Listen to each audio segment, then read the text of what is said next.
what made you start producing? Or what sparked it? And when did you start? Really, I've always been around music. Like, my father was the first trumpet in TSU band, so like as a child, I've always just been around him and around just music. Period. Like, I literally used to go to class with him, like, and his band practices and all that. So like, I've always been around it. But producing music and actually making and creating my own music, like, I got in there really around like 12, 13-ish or whatever. And after I played band in middle school and all that, like, I was like, all right, like, let me try to see something or whatever. And I was introduced to sequencing beats and everything in high school. So basically from then on out, that's when it was like, all right, I just started getting cold at that, and then boom, went on to the next thing. Can you tell us a little bit about your studio process? Like, when you're about to cook up with Killa, like, what process do you take to get to that point where you're in that mode of making a beat or producing a track? I try to get in the clearest and mindset possible. Like, I might play a game or something, or I just might just do something random, just one off, just to get my mind and attention just on something else or whatever. And then, like, when I approach just programming a track or anything, like, I try to have a clean slate. So that way, like, whatever comes out is just organic. It's not necessarily me just planning something beforehand of like what I'm about to do or anything. Like, a lot of times when I'm making a track, like, it's literally just me freestyling notes or whatever, and just whatever melodies I catch, that's the ones I just go with, and I just do that repetitiously to just get the actual pattern down. So, but that's really the mindset. Like, I just try to go at it just with a clean slate. Like, I don't want to just have a predisposed like plan on it. I just want to have a clean slate, just go at it, and then boom, come out hard. So, is it true that Nashville is becoming the new home of street music? Nashville is growing.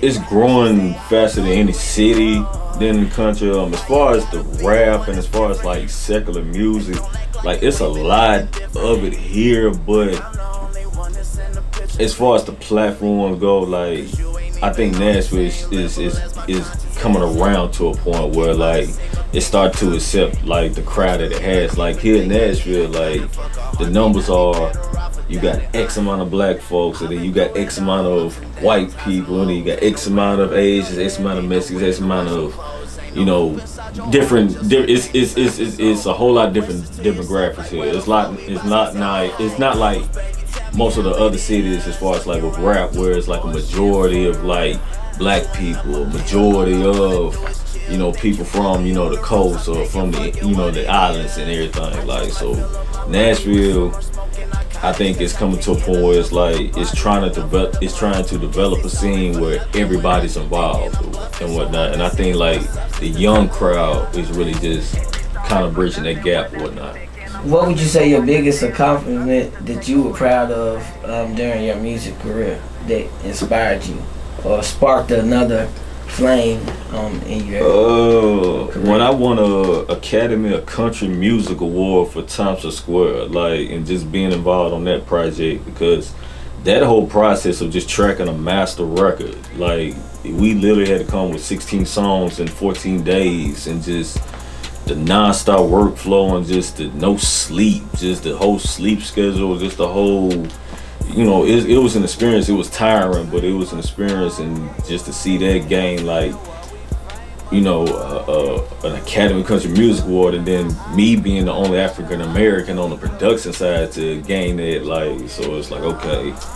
And then too, like, I've been to other cities and everything, but for me to get that at home, like, that was a big thing for me. Like, it was like, okay, like, Nashville is bigger than what a lot of people think. It's like, you can really do something here and make an impact. Like, so. Have you ever thought about giving up and doing something totally different than music? I mean, I'd be lying if I say I haven't thought about it or whatnot, but I think what kept me moving was I had a lot of like tragic incidents happen in my childhood, as far as like my uncle got murdered and everything, and he was really like the only person that I knew of that had anything to do with the studio, anything to do with music, as far as like on the production end.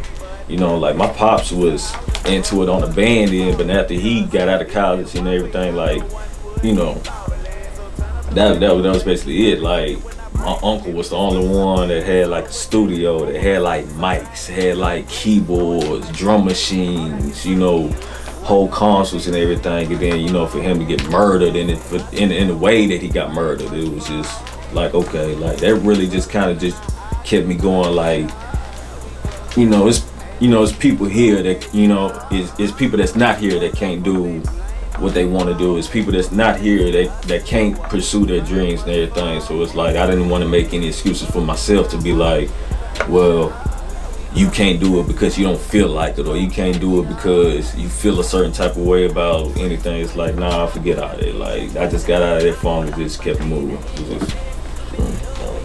How many artists would you say you've worked with over your career?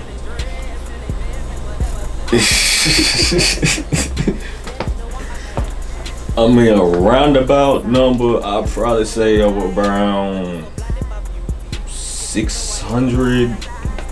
Like I wrote down like all the artists that I've worked with in the past or whatever, and like I probably say about like 600. Like I wrote down on a piece of paper one time, like with really like several pieces of paper, how many artists that I worked with front and back, and I counted it up, and it was around like 450, 500 in or whatever, and that was like 4 or 5 years ago. So I think probably about 600. How did you feel when you got that first royalty check in the mail? Again, that's probably another moment that really got me too, because like nobody taught me how to get my royalty checks. Like, I remember when I was 16, big fella who used to do the cooking show and everything on MTV, MTSU TV and everything, like, he came to my house and gave me one of the books, the All You Need to Know About the Music Industry. I forgot which edition, but it was a yellow book or whatever. I think it was like the 7th or 8th edition. But he gave me that book, and off of that book, like, I really taught myself how to calculate my own royalties and to actually register myself and to register my own songs and own my own copyrights. Like, so when I got my first check, it really just solidified, like, okay, what I'm doing is on the right path. Like, boom, I know how to get my own check out of this. So it's like nobody can say like you can provide me with a check. Like, nah, I know how to get my own check out the front end and back end. Like, so. What do you see yourself in the next 7 to 10 years? Honestly, a mogul, and I want to get more into publishing and selling catalogs of music, and just really dive more into the equity of the music business. Like, recording and everything, like, I love the process, I love making tracks, I love creating music and everything, but I feel like I can manage more if I just manage catalogs and manage just dispersing them out to just various venues and everything, because I think that personally you make your impact in the industry that way, because that's how you introduce your sound, that's how you introduce like whatever it is that you want to bring or whatever. And so it's like, all right, if I want to get my sound out here, or if I want to get like what it is that I represent out here, then I just need to kind of just figure out how to just translate what I'm doing now more towards the equity end. So, what would you say MaüzE means to you as far as the acronym? Music, art, unity, zeal, excellence. Pretty much everything that's Killa Musiq. I mean, sure, it's just being the best that you can be, like, and that's just on all ends. Like, and even if you don't necessarily get whatever goal that you set forth or whatever, just really taking the fact that being and doing your best has gotten you accomplishing the mini goals and everything, and that at the end of the day, it's like the big goal or whatever is just the prize. It's the prize, and you're always going to receive the prize as long as you do the work. Like, and as long as you stay consistent, as long as you just go ahead and get it or whatever, and just not have any doubts about yourself. Like, to be in excellence, like to really just like, look, man, like at the end of the day, it's gonna come some hardships, it's gonna come some things that happen that you don't necessarily agree on or you don't necessarily just favor, but you know, it's just being in there. It's like you're excellent, you're awesome, like just stay that, like as much as possible, you know, and keep your mindset on that, you know, because that's the most important thing at the end of the day. It's like your mindset. As long, don't let nothing change your mindset. So, what would you tell a young up and coming producer? What advice would you give them?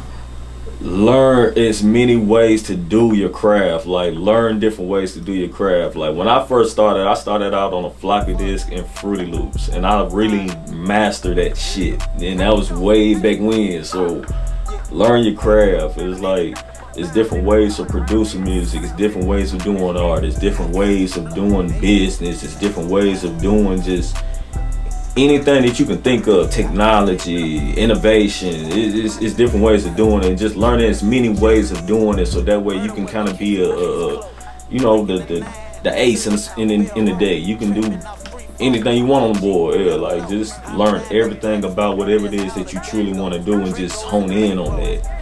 You know, and the biggest thing too, that it takes the same amount of time to do the big shit as it does to do the small shit. So which one you want to focus on? Like, see, you want to go through the bullshit trying to get the big shit, or you want to go through the bullshit getting the small shit? So at the end of the day, you're gonna go through the bullshit to get whatever it is that you want. So just pick one.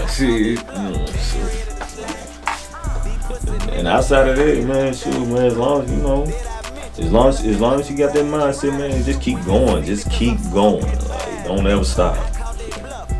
Witnessing you from the start to where you at, would you ever imagine you being to the point you're at now and when you first got out of high school? Like, honestly, I'm gonna be real. Like, people in high school used to say, like, bro, you gonna be a millionaire, you gonna be you gonna be rich and this and the third, and like, I would hear that, but I would not. I'm looking back on it now, I guess my demeanor was kind of different or whatever, but I never really just thought about it like that. Like, I was just me, you know, so. And then too, I never thought I'd do country. Like, even though I'm born and raised from Nashville and everything, it's like, I never thought that doing something here in my home city would lead to this many experiences or whatever. Like, I literally went on my first international tour last year off of just here. Like, I didn't go anywhere. Like, I didn't have to do anything extra. I didn't, you know, it was nothing. It was just like, I literally been all these places and I'm being myself in all these places. So it's I don't know, like, I never thought about it. Like, I've always thought of it being like, and then I was so into rap back then too that I never thought about doing multiple genres at the time, even though I knew I can create multiple genres and do that or whatever. I never really have a problem with doing it. Like, I never really thought, like, okay, actually doing this over here would lead to this. Like, you know, and even now, like, we in a historic spot now. Like, this the Bradley's barn or whatever. Like, the person who started the studio is the person who started Music Row. So it's like, I'm literally sitting in here right now just, you know, working and doing and doing what I'm usually doing or whatever. So it's just like, man, and, you know, and it's like I'm just being myself at the end of the day. It's like I didn't have to do anything extra. It's just, you know, and I guess it is what it is, you know. So, like, your parents, being able for them to witness, like your mother and your father, to witness you actually become something of yourself, like with them raising you, like, what is something that maybe been valuable to you? That has your mama came, you know how your mother is, has she came out and said anything like, I'm proud of you, son, or? Yeah. Pops call me all the time, right, man, at 12 o'clock at night and tell me he proud, and he still do that, like.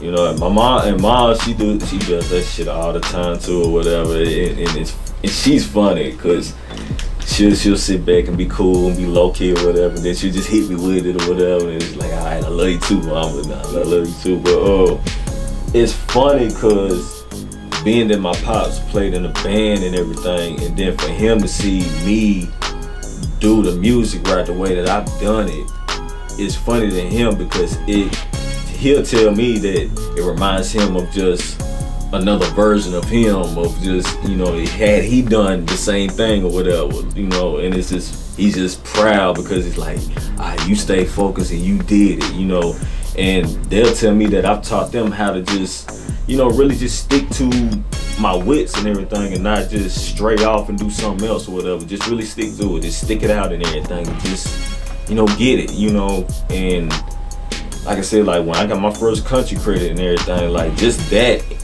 just to see my name in the album booklet and to be like I'm involved in the production end of a project that big or whatever.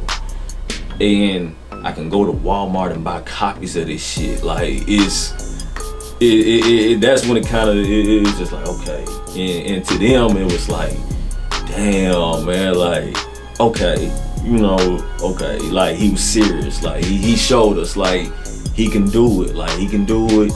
Cool, like, you know, and it really gives them confidence because it's like, okay, that's our child and we ain't gotta worry about him you know, going out here and just doing whatever he gotta do, just do him. And then like I said, at the end of the day, I'm just being myself, like, and I always live by a principle, like, as long as I don't hurt anybody or whatever, man, as long as everybody, man, involved benefits in some way, then we cool, everything's cool, So being a producer, a young producer, and then being able to produce for maybe somebody who you looked up to, and being a platinum producer and you're on his project or their project, how did that make you like feel? Like, the most recent thing that kind of got me was the project that I hit with a drummer boy.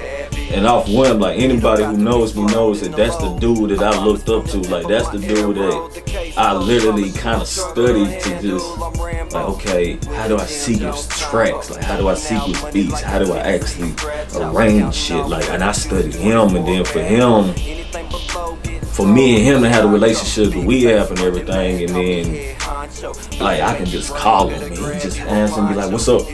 So it's just interesting to me because it's like, okay, and it really just taught me something about myself. Like it just made me think like, all right, man, I'm really supposed to be doing this. I'm supposed to, you know, and you need those kind of reassurances or whatever in life or whatever. So like when I did that, and then I'm landing on projects or whatever that's dedicated to his late brother or whatever that got murdered and everything, and for that to be a big thing to somebody that I looked up to, it was like, okay, boom, like it's just solidified. It's that, and then the other project, and then I'm seeing the other people's names on there, and then I'm in there with the Justice League, and I'm in there with him, and I'm in there with Take Heath and Zaytov, and like I'm in the same name group, and it's like it's funny because it's like I'm not trying to do anything or trying to be anything, you know, different or anything outside of myself. Like I'm just being myself. Like so